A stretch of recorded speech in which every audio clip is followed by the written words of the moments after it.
Well, welcome back to the Always Free podcast, guys. I hope you're doing well. This is the #1 podcast for financial empowerment and wealth creation, and we've got another good one today.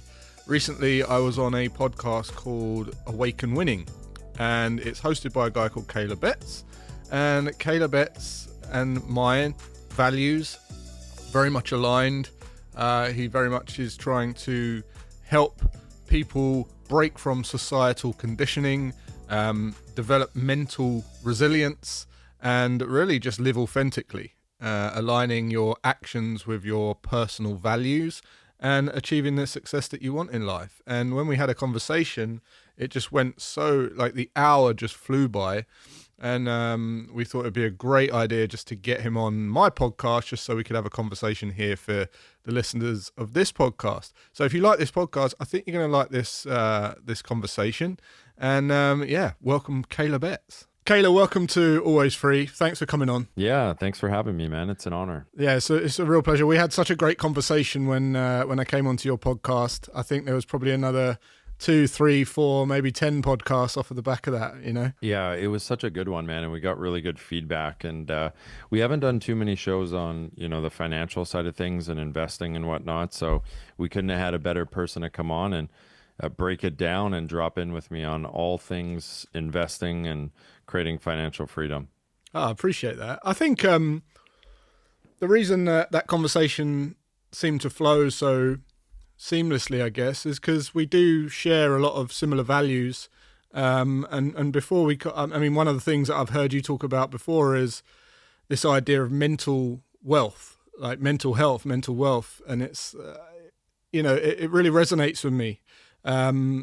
Getting people to be who they want to be, tap into their true potential. And tell us a little bit about what you help people do primarily.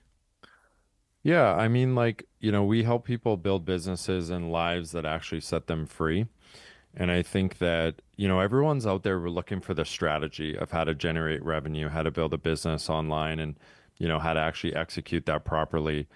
And I think the execution and implementation lies for a lot of people in society, not in the actual business strategy as much as it's important. But I don't think it lies in the business strategy as much as disproportionately people should be focused on the mindset, behind being able to build the capacity to implement and execute the business strategy. Because, self-sabotage is a real thing. And, there's a reason why so few people actually build the business that ends up being sustainably successful. And it's not because I don't think they have the ability, just from an objective perspective, just the actual talent or, ability to actually go out and do it. What I think gets in their way is up here. And if you're not watching the video of this, I just pointed to my mind. The mountain is you, right? It is these subconscious, conditioned, automatic programs and patterns. And I'm going to even take it a step further and just say they are the stories that we tell ourselves. They are the narratives that we have in our psychology that really have everything to do with our self-concept, who we believe ourselves to be, and also how the world works.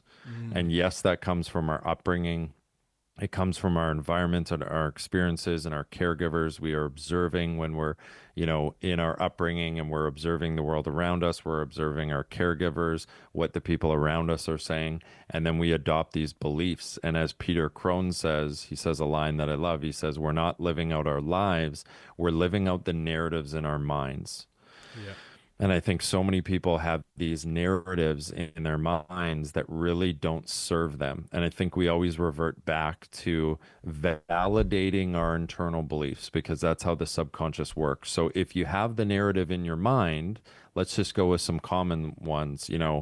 Money doesn't grow on trees. Money is scarce, right? Money is something that we should hold on to. We should put it on a pedestal. We should always save it and hold on to it when we get it, because you never know when you're going to lose it.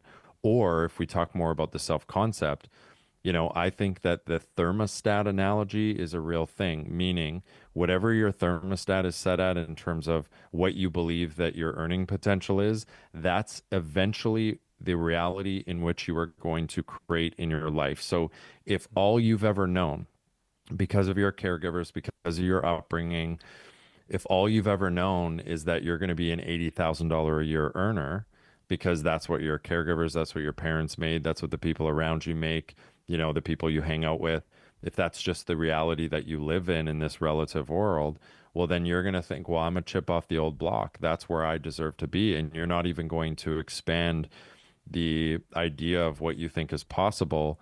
And therefore, you're always going to revert back to that $80,000 a year. And I think that's ultimately what is going to drive your decisions, your actions, your thoughts, your behaviors, your emotions. And eventually, we're only going to take advantage of the opportunities that are going to result in a, let's say, $80,000 a year salary or so. And I think that's really what holds people back. So, what I really do, to go back to your question, Jason, is I really, at first, am helping people expand the idea of what's possible and making them think bigger. A really good book out there is called The Magic of Thinking Big. The person who wrote it is escaping me, but I think people think really small, and I expand the idea of what they think is possible. I help them get out of their own way. I help them recognize the narratives in their mind that are really driving their decisions and the opportunities they're taking advantage of. And then I give them the business strategy, which is honestly quite simple with the model that I teach. Yeah, right. Look, just to kind of take it a few frames back there, because there's a lot there. And ultimately, that is what stops people living the life that they want to live. It's either not being truly authentic to themselves and trying to be someone else, which will result in them shying away from a certain level of exposure eventually because they know it's not truly them. And then there is self-sabotage, which comes into play when you don't believe that you can actually have a certain level of success, and that could be tied to something that happened that you've labeled negative at that level, and subconsciously that's always holding you back. It could be the people you hang around with. So there's all of this stuff, right? Ultimately, business is serving people and fair exchange, and everyone's got value inside of them. Everyone is able to package up some value of experience and share it with the world and get remunerated for that. You mentioned self-sabotage as well.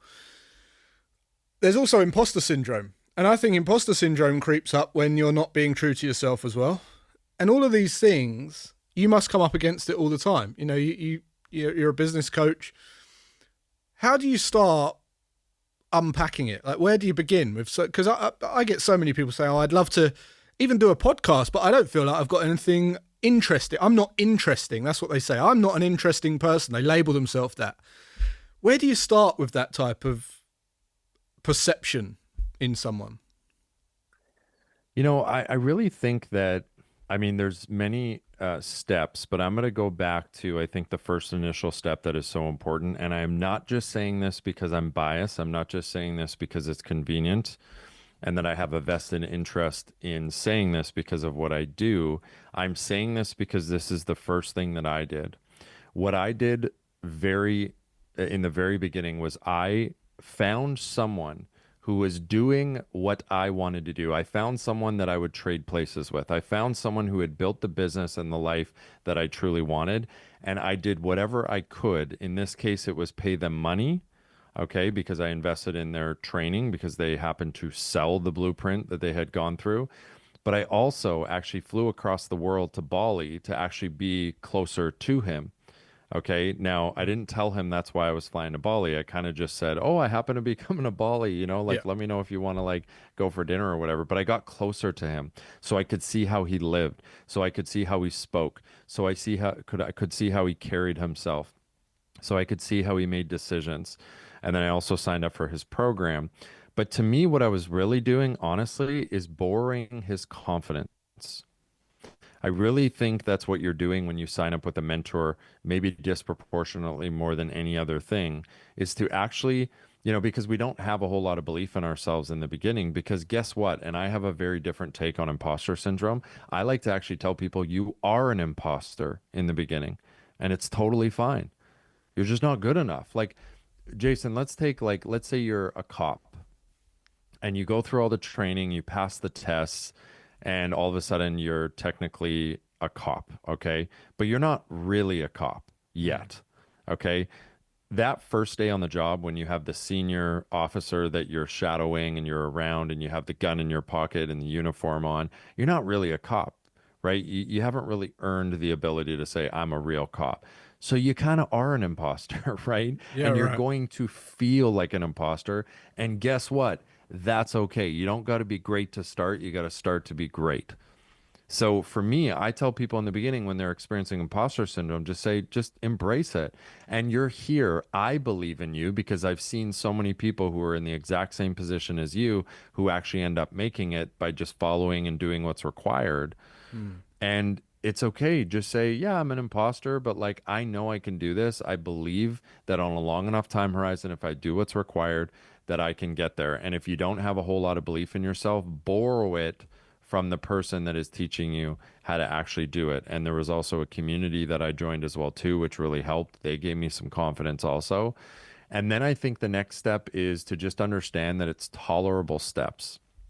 You know, our human conditioning and our wiring makes us want it all yesterday, right? Like we Yeah, just want it like now, right? And we yeah, expect everything to happen right away. It's like think about someone who's trying to get in the best shape of their life and they're in really bad shape. I mean, they're going to go to the gym and they're just going to walk on the treadmill and they're going to be tired by the end of the warm up. yeah, That's yeah. okay, right? Just embrace it. Tolerable steps, little by little, you will expand your ability and capacity to be able to step into doing what's required because it's really fucking difficult, man. Like it's hard to Mm. step into this stuff when you're operating in a pattern that kind of does the opposite. So then the third thing after tolerable steps is to really understand what are the patterns that I've been living in that have really been holding me back from expanding and growing into a higher version of myself or a more abundant version of myself or making more money or whatever it is. And you got to look at those old patterns, right? Because we all operate into patterns. Our subconscious loves the familiar. We love to just do what has brought us to safety and survival today. And typically, if you're like most people in society, I'm just going to call a spade, Jason, and just say that like most people are just surviving. They're Hmm. just reacting to all the things that are coming to them and they're just trying to get through the day. If you want to be a successful entrepreneur, you have to change that pattern and you have to start creating a life that is derived from your terms.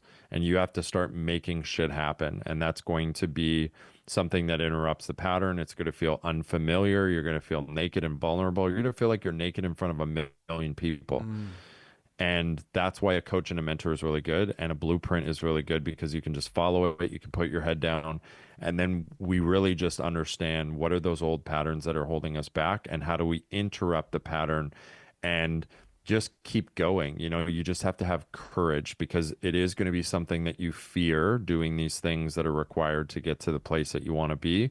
And you just have to slowly but surely step into them with tolerable steps. And you just have to have the courage to feel the fear and remind yourself of why you're doing it in the first place. I always say that losers make decisions based off how they feel, and winners make decisions off their long-term values and commitments. 100% agree. You have to have that mental leverage, and you get mental leverage from having a bigger reason for achieving the thing outside of just kind of materialistic things and momentary things. Interesting. You mentioned you're an imposter, right? So you're an imposter until at the beginning you are an imposter. Other people might rephrase as you feel like a fraud. You know, I've heard other people say I feel like a fraud. It's not like I'm an imposter. I feel like a fraud. And interesting, you mentioned fitness is because I've actually, you know, there's a business side of it where you feel like an imposter and you feel like a fraud. But I've actually seen someone who was overweight who started going to the gym and they said, I think they got recommended like Gymshark clothing, and they said, I can't wear Gymshark clothing because I don't feel worthy. Like, I don't feel like I go to the gym. I don't want people to look at me wearing Gymshark stuff because they might judge me because I don't feel like I'm worthy of wearing Gymshark clothing. And it's the same thing. It's like you feel like a fraud. You feel like an imposter. So I'd love to unpack that a little bit more, but just you mentioned patterns that you need to shift and get out of. Can you just tell us a little bit about your patterns and where you were before your awakening, where you were and what some of those patterns were that you recognize that you need to change? Yeah, I think the first pattern was that thermostat, like I talked about before. Like I had to really shake the idea that I had in my head, the bullshit picture in my head that I had of who I thought I was supposed to be in this world. Because I mean, I didn't graduate high school. And then right after high school, I partied like crazy. I had degenerate behavior. I didn't really do anything that served me. I was addicted to a lot of things. I played very small. I self-sabotaged. And I think that I didn't have a whole lot of belief that I was someone who could be like, let's say, a millionaire, right? Like that's just not the narrative that was going on in my psychology and my self-concept, right? Because I had no excuse, I had no evidence of the contrary. You know, I was prescribed 3 psychological medications because I had a learning disability and mental illnesses. Right. And Do you every mind? Do you single mind piece of it. sharing? Do you mind sharing what one of your self sabotages was if you was doing that? Yeah, I mean, like I would, so here's what I would do. I was very dysregulated because of all the evidence that I was getting in my external world, right? Like, didn't graduate high school. I was told I had a learning disability, told I had mental illness. Like, I didn't get what I wanted. I sabotaged sports because I was a basketball player and I never got to the, you know, level that I really truly knew I could get to because mentally I couldn't get there.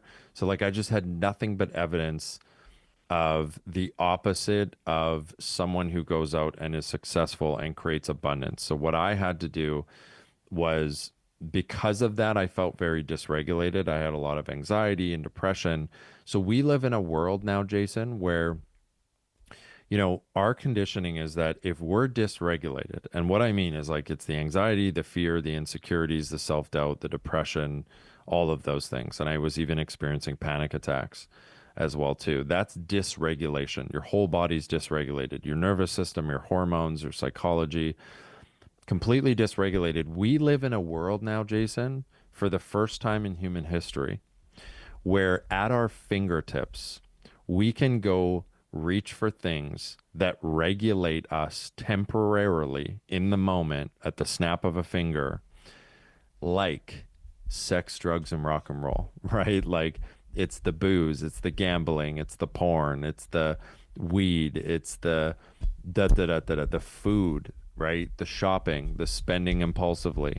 So those are the things I reached for because they would temporarily regulate me, meaning they would like calm the anxiety, they would regulate my nervous system. I would all of a sudden feel a sense of relief.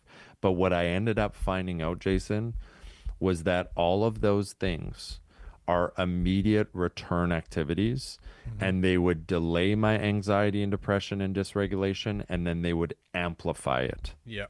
Yeah. So all someone had to tell me at some point was like, oh, that's your strategy of coping with all the deep internal pain that you're dealing with and your insecurities. And how's that working out for you? Right? Like on a long enough time horizon, I eventually ended up realizing like, oh, this just makes things worse. Yeah. So as Andy Frisella talks about, he's like, choose your hard. Guys, everything's a trade-off. There's no perfect solutions. So I had a choice. I could either continue doing what I was doing and living in the same patterns that I was living in, where I would reach for the alcohol, the sex, the drugs, the rock and roll. And I knew that that wasn't working. Okay. And it was going to temporarily delay all of that stuff, but then amplify it. Right. So eventually it just got worse and worse and worse. Now, that was option one, to just stay in that pattern. Option two was to actually interrupt that pattern and actually give myself a fighting chance to achieve abundance and success in this world. And that was going to be a trade-off too, because I'd have to give up all of the things that I would reach for temporary regulation. Escape. Yeah. So I had to interrupt that pattern and I had to choose to refrain from those things slowly but surely. And one of my favorite quotes, and this is exactly what I went through, because I had to stop doing those things. And then not only did I have to stop doing those things, but then I had to face all of my fears. I had to face, going out and actually doing something with my life and generating revenue and building a business, which made me face judgment, criticism, rejection, abandonment, and shame. It was really hard. And then I had to face failure, right? I had to take responsibility. I had to do really scary shit. At least it felt that way in the beginning. But one of my favorite quotes is, the path to hell often feels like heaven, and the path to heaven often feels like hell. So it felt like hell in the beginning, Yeah. right? But Yeah. at Yeah. the end of the day, what other choice did I have? I wanted to stop doing the pattern and the pattern I was living, and I wanted to stop operating in that pattern because I knew that wasn't going to work for me. So I just decided to take a different trade-off. I had to go through hell and what Yeah. felt very hard and challenging. But I knew that instead of just delaying all of the things I was facing, if I just faced them at first, which did feel like hell, on a long enough time horizon, eventually I'd start winning, or at least I'd give myself a fighting chance. As Jim Carrey said in one of his commencement speeches, he said that his dad used to tell him, you can fail at what you don't want, so you might as well take a chance on Yeah. what you do want. Yeah. It's a So great, that's how I great felt. I speech. said, you know what? Maybe it doesn't work out. Maybe I do fail, but like the only other option I have is actually guaranteed failure. Yeah. Yeah. Yeah. Yeah. Yeah. Absolutely. I always say this. I say this to my sons all the time. I say, like, if you do easy things, you'll have a hard life. Do hard things, you'll have an easy life. And it's so simple, and it's such simple things. But the smallest of thing that you don't want to do in the moment is the thing that's going to make life so much easier for you in the long run. And people don't. So, and Jason, let's just discern between the two. I just want to add something to that because you're so right.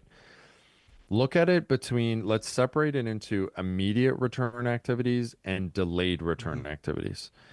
If you can fill your day with delayed return activities, your life will get easier on a long enough time horizon. If you just opt for the immediate return activities, you're screwed. Okay, the immediate return activities are booze, porn, Yeah. too much nicotine, too much caffeine, unhealthy relationships, Mhm. gambling, shopping, impulsive buying, right? So like if you can just really optimize for delayed return activities, delayed gratification, man, does your life get good. And again, I'll bet on that every single day. Unless you get hit by a bus, you're eventually going to win. Yeah. No, I mean, it's so true. And it doesn't, like, I talk about it with my sons. And I'll talk about a very small example, not even a vice like smoking, drinking, drugs, but it's just like my son, he rides a motorbike, puts the motorbike outside, and he's got a cover to put on the bike, right? And in the UK, it rains a lot. And I say, put your cover on your bike. Don't forget to put your cover on your bike, right? And I get it. When he gets home from work, last thing he wants to do is like put the cover on and tie it up. But what will happen if you don't do that is the rain will rust the bike. It will cost you a ton in service money. The brake tubes will get brittle and they'll snap, and it will cost you lots of money. And that's the pain you're going to have to endure just from not going, do you know what? I'm going to do this thing that I don't want to do for long-term success and satisfaction. And that's a very small example, but I guess it goes back to the whole make your bed thing, right? It's like do the thing you don't want to do most. It will serve you in the long run. And Yeah, that's such a good analogy. so Yeah. true. So true. Yeah, it's such a good metaphor. The rusting of the bike, and that's just such a metaphor for life. Yeah, and it could, Um, like, I see people like bury their head in the sand, or they'll get a parking ticket and stick it in the glove box, and then they'll be charged like double the amount, and then they'll be taken to court, and it's like, why I know it's hard to pay the fine in the first place, but just pay the fine. Like, make that work. and you know what, Jason, going back to tolerable steps, like at first when I was at my lowest, this is such an important point Because a lot of people are probably wondering, like, yeah, Kaylor, I get it. And Jason, you're saying this about the bike and the rust, like it makes sense, but like I just can't bring myself to do these things. Well, it goes back to tolerable steps. You want to know in my lowest days, when I was at rock bottom, for me, this is going to sound so ridiculous, but it was brushing my teeth before I went to bed. Right. I could not bring myself to brush my teeth before I went to bed. And then it was waking up early. Right. Once I was able to brush my teeth before I went to bed, because I remember thinking, like, how am I supposed to be, a multimillionaire if I can't even brush my teeth before I go to bed? Right. And then I remember I put a sign in my room. I'll never forget. I had this like really small, dingy little apartment that I hated living in. And I had this desire to make enough money to be able to get into a nicer place. And I put a sign on my bed that said, now my goals changed, but it was like, how can you be the CEO of a multi-million-dollar company if you can't even get out of bed in the morning? I put that sign right beside my bed. It starts with the small things because how you do anything is how you do everything. Yeah, absolutely. And that gave you mental leverage, right? It's like it's you against you, which is your biggest competitor at the end of the day. Yeah. I love it. What was some of the you kind of built these habits and you kind of clawed your way out of the rut you was in to better your life. And I'm sure there's plenty of people listening to this that, it's not as dramatic as it sounds. They're just kind of in a situation that they're not happy with. They know they're destined for more. They know that they haven't quite unlocked their full potential, if you like. There are certain things that you do have to build habits to get out of, but there's also like myths and lies that they tell themselves, right? That just aren't true. Like there's things that just aren't true that they tell themselves. Did you have any of that? Like, did you have any of those beliefs that you just, sold yourself on? Deep down, you knew they were lies. Yeah, I mean, like it goes back to the quote that I was saying, we're not living out our lives, we're living out the narratives in our mind, right? So it's like those are the only things that hold us back. I mean, and I'm sure I can guess who your audience is. Like you said, like a lot of people might even be past that first stage and like they're like, okay, I can brush my teeth, I can get out of bed in the morning. But if you want to get to that next level, there's always the next level to unlock, right? Maybe you already are a millionaire, but you want to get to 8 figures, right? For me, I think it really depends on this. I was listening to Layla Hormozi the other day, and she was doing a podcast on Elon Musk's 5 top principles that he lives by in business. And I think this is so important to like being able to overcome those narratives. Is the first one that she said wasn't a surprise to me because I've heard Elon talk about this all the time, but he has a chief aim. He has a highest pursuit, a North Star that is more important than any other thing. And he's crystal clear on it.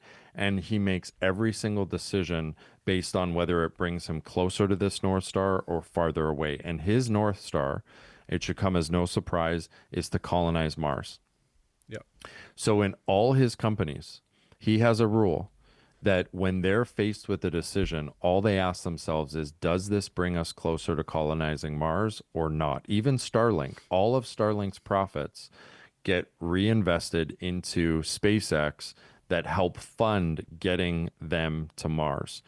I think that one of the most crucial, pivotal, and pertinent things to being able to get to where you want to be and overcome those narratives is to be crystal clear on what is your Mars.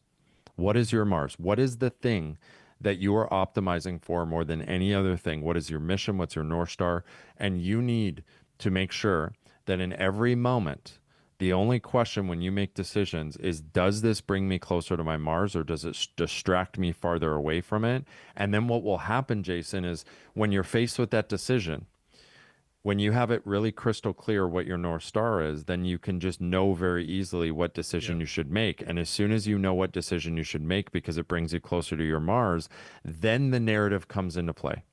So now you have a decision and I should be making this decision because I said that this is my North Star and this will bring me closer to that North Star. And what's going to happen is then you're going to feel some fear, right? because our blocks always come down to fear, and they're always rooted in a story that we're telling ourselves that doesn't serve us. So what you have to do in that moment is you have to feel the fear, and you have to wake up consciously, and you have to be the observer of that story, and you have to be like, oh, this is my survival DNA. I like to call it my anti-you. We all have this anti-you inside of our subconscious that Yeah. is just trying to keep you small and safe and comfortable, and you just recognize it as like, ooh, that's my anti-you. I even have a name for mine. It's called KK. He's called KK. And he's that part of me that's just like afraid to take any leaps, and he wants to keep me small. Yeah. So I just look, I say, hey, oh, there's KK, right? And I just say, I hear you, buddy. I get you're scared. I'm a little scared too, right? Because I'm just consciousness. I'm the observer. I'm Yeah. not the Yeah. thoughts that are going on in my psychology. What a concept, right? And I just look at it and I say, I know that you're afraid for me to take this move right now, but get in the back seat. I got you. And my hands are going on the steering wheel. And I'm going to make a decision that actually aligns with my Mars, because that's where we're headed. And all we have to do is have some courage to be able to feel the fear and do it anyways. My stories have always been a fear of not being significant enough, and of really just failing, and everyone looking at me and saying, oh yeah, he is that guy that didn't graduate high school. Oh yeah, the doctors were right when they said Yeah. you had a learning disability and you had two mental illnesses, right? That's always been the story. And as Homer Simpson said on one of the episodes of Simpsons, he said to Lisa, he said, the first step towards failure is trying. Yeah. So, Yeah. as crazy as it sounds, my psychology, if I'm not careful, KK, he tries to get me to not try, because if I don't try, then technically I haven't failed, because then I Yeah. can just justify it as like, oh, I never really actually took the action, right? So I'm Absolutely. just afraid of taking responsibility. That was my pattern and my narrative. Yeah. I love that, man. And I love I'm a big fan of setting goals that way as well. The way I kind of the analogy I use is, if you was to get in a big combine harvester and you're tasked with mowing a farm, if you look down at the floor, you're going to be going all over the place with the combine harvester, whereas you look straight ahead, you're going to go in a straight line. And when you do that with your goals, it makes the day-to-day decisions so much easier. You're not getting lost in the weeds. You're not getting, swung pillar to post, side to side. And you're right. When you do approach it that way, though, you become fearful, you become scared. And that's because you've got this perception that you're going to have to sacrifice something.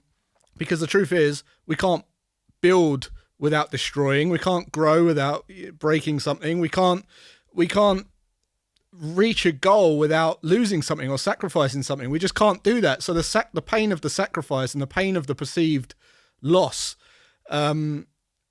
becomes quite painful. And I was talking about this the other day. I say, like, someone said about they want to be free. They want to have freedom. And I said to them, like, you can't have freedom without dependency. They're balanced and conserved. Yes, you can have your idea of freedom, you can move towards a freedom, but your net freedom doesn't go up because you always have another dependency, right? So you go and build this business and you lose your boss. Well, you're free from the boss, but you're dependent on the business now. And I think the power comes from just being able to choose when these freedoms and dependencies show up, controlling the dependencies and just embracing the whole thing, the whole package, and saying there's going to be downsides, there's going to be upsides. I'm going to take some sacrifices short term, but I'm going to go for it. And I think that almost gives people this permission to go, oh yeah, I get it.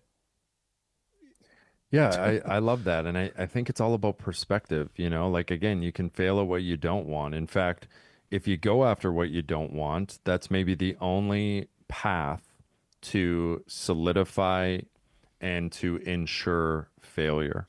Yeah. So you may as well take a chance on going after what you want. And I always revert back to this quote. For me, when I'm stuck in that like fear of responsibility and that fear of like, if I take responsibility, I could fail, and then maybe I do get found out as a fraud. Like that is a legitimate fear that I have.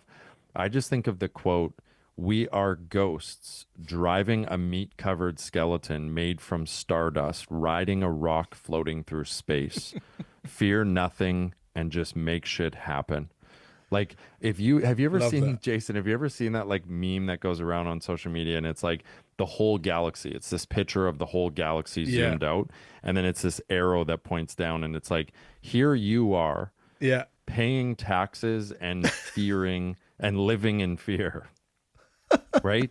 Like I just zoom out and I'm like, one day this is all going to be this human experience, no matter what your beliefs are, this human experience that we're having specifically is Mm. going to be done. And no Yeah. one is going to give a shit about anything, I okay, know. on a long enough time horizon. And you're So and you're what going to are be we forgotten. fearing? Like you will And be you're going to be forgotten. Like, forgotten. So like what are we doing living in fear? Like just go for it, man. Life is our yeah. fucking playground. Like Yeah. just go for it. And you know what? After a while you end up realizing that you actually can't fail if you're willing to show up and do what's required and get the feedback and then you're willing to evolve, shift and pivot. You just get more and more into alignment. And I really believe that anyone on this earth, now the only question is how big is it going to be? How rich are you going Mm. to be? That's the only question. I think I'm going to say a bold statement. I think everyone on planet Earth, maybe with minimal exceptions, like you're born in North Korea or Venezuela or something, you got so much against you. But if you're listening to this podcast and you have the fucking internet and you have a computer and a phone, I think that anyone can become a millionaire. Yeah. Anyone can create Yeah. a life that actually I sets agree. them free. I agree. And by the way, guys, if you're listening to this, that means you know what a podcast is. And most people don't know what a podcast is because that's in the realms of self-development. And self-development, I know you see it everywhere and it's normal to you, but the masses, the majority of the human population do not even know what self-development is. Just remember that. Think about that. It's crazy. So I totally agree. And I'm sure everyone's fired up listening to this now. So Kaylor, what's like a couple of things or three things that people can do this week to start moving forward to build a freer life? I am always very surprised and perplexed, even when I talk to high achievers, when I ask them what their Mars is, they don't know. Like, what is the chief aim? What's the North Star? Mm. What were you put on this earth to do? What are you optimizing for? You know how many people don't know, even very successful people out there, they really just don't know their Mars. And I No. just asked them, like, so then what is the metric? What is the framework that you're making decisions on? How do you know? If you don't know ultimately what your end goal is, as Jim Rohn said, he said, begin with the end in mind. Like, how do you then reverse engineer and know what decision to make? Right? Because Yeah. then we're very vulnerable to making decisions just based off how they feel. And Jason, you would know better than anyone else because you're an investor. How does making business decisions or investment decisions based off how you feel work out for anyone? Yeah, it's not the wisest. It's like the fundamental principle of investing is to not make decisions that are derived from your emotions. No. Now, I'm not saying emotions are never anything that are useful or, one of my favorite quotes is just because your feelings are valid, it doesn't mean they should dictate your behavior. So if you don't know what your Mars is, you're just making decisions based off how you feel. And sure, your feelings are valid, but they shouldn't dictate your behavior. What Yeah. should dictate your behavior is your long-term values and commitments. So you got to get really clear on your Mars. Okay. That would be number one.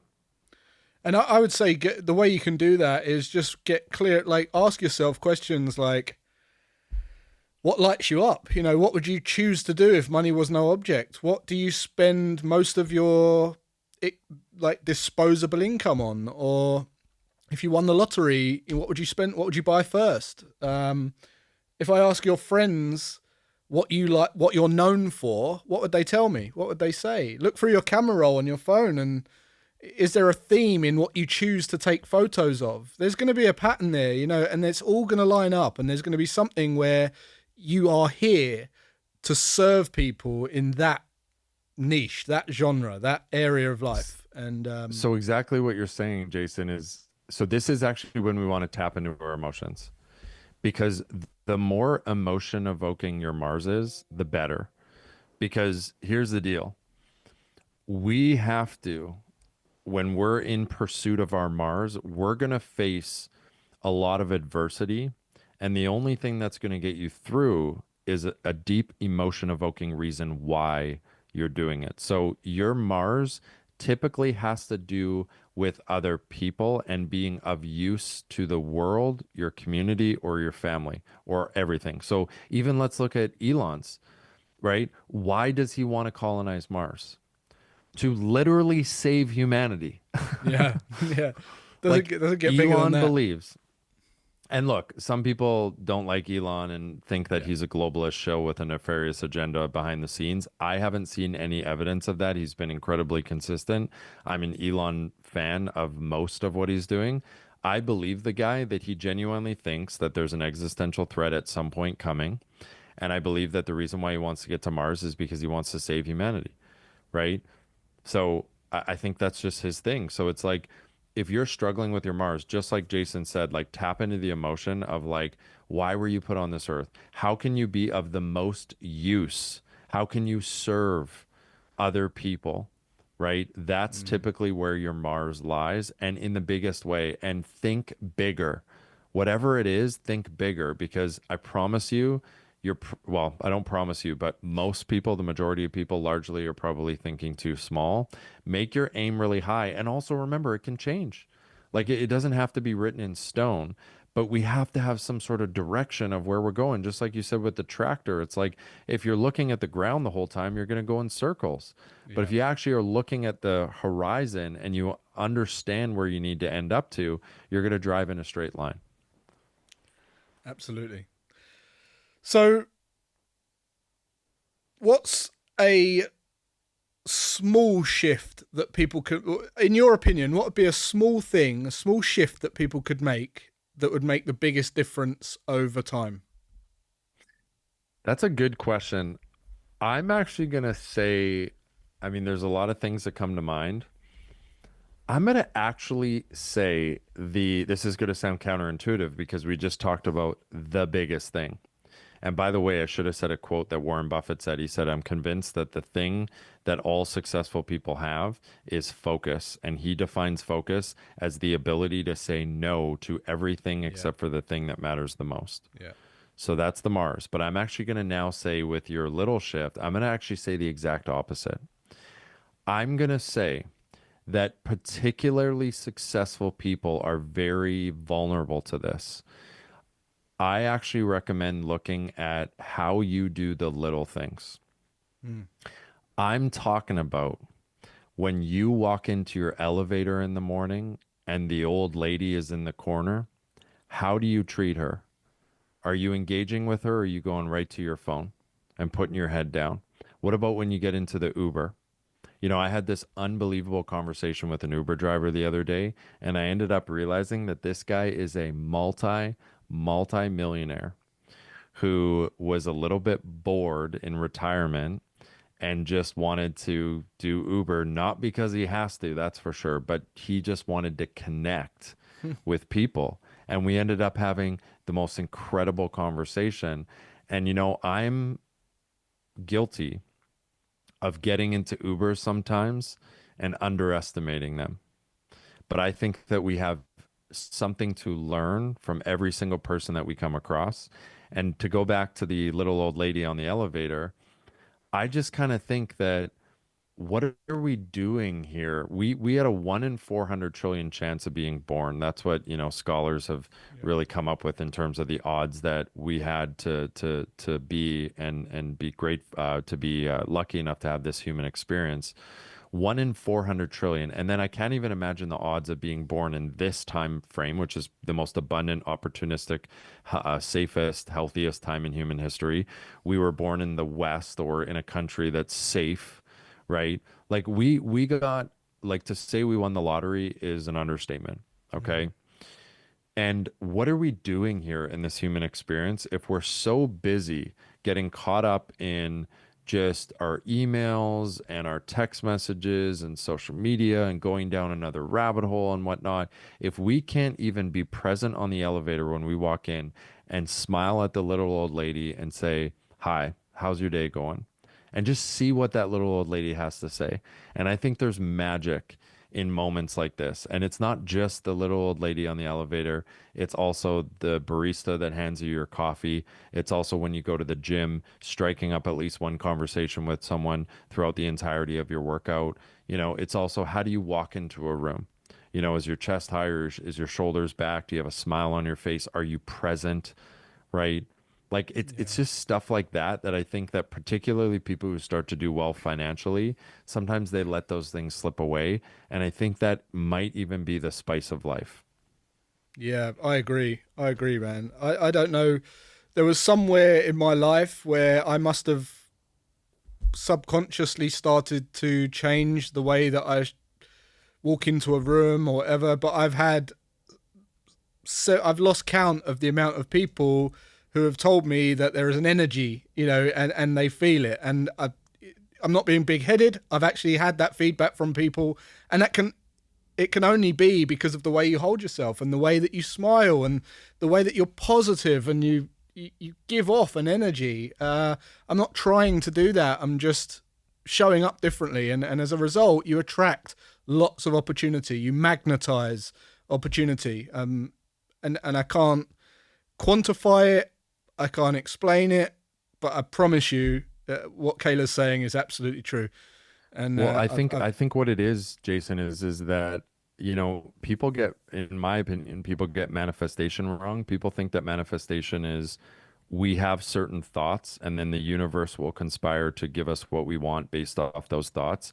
Even though you're a special snowflake, I don't think the universe gives a shit about what your thoughts are or what you want.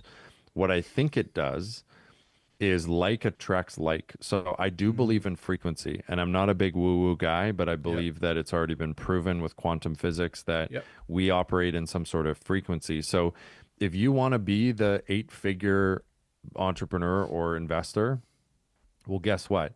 You have to embody the frequency that an eight-figure entrepreneur would have in showing up in this world. And I believe that is what will attract the opportunities, it will drive your decisions, and it will ultimately attract those kind of things in your life. I truly, fully believe that. And it's also not just when you're engaging with 100%. other people. One of my favorite parts of my day that I've learned to really grow and love is in the morning after my breakfast, I make a coffee in my French press, and it's like the best coffee, mold toxin free, heavy metal free, all that stuff. It tastes really good. I really focus on being present throughout that process of making my coffee and just like putting my presence in the activity that I'm doing. And then when I sit and I drink my coffee, if I'm not careful, those narratives will just go through my mind while I'm drinking my coffee, and it will go all over the place, and I'll be thinking about negative things. A large proportion of our thoughts are negative throughout the day.